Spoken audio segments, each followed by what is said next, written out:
இப்ப சமீபத்தில் நம்ம அரிட்டாப்பட்டி பகுதியில் அந்த டங்ஸ்டன் சுரங்கம் அமைக்கிறதை எதிர்த்து தமிழ்நாடு அரசு ஒரு தீர்மானம் ஒன்று கொண்டு வந்தாங்க. அதை நான் மனப்பூர்வமாக வரவேற்கிறேன். ஆனா அதே நிலைப்பாட்டை தானே இங்க நம்ம பரந்தூர் பிரச்சனையிலையும் எடுக்கணும்.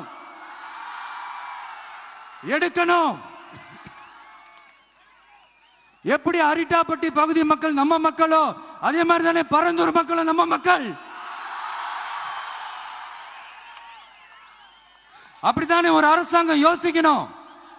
ஆனா அப்படி செய்யலையே. ஏன் செய்யல? ஏன்னா இந்த விமான நிலையத்தையும் தாண்டி இந்த திட்டத்தில் அவங்களுக்கு ஏதோ ஒரு லாபம் இருக்குது.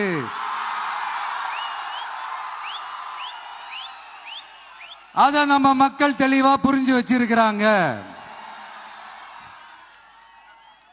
நம்மளுடைய ஆட்சியாளர்களுக்கு ஒரு சில கேள்விகள்.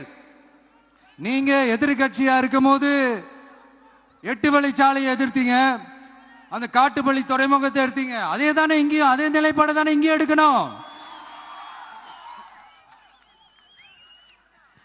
அது எப்படி நீங்க எதிர்கட்சியா இருக்கும் போது விவசாயிகளுக்கு ஆதரவு, ஆளுங்கட்சியா இருக்கும் போது விவசாயிகளுக்கு எதிர்ப்பா?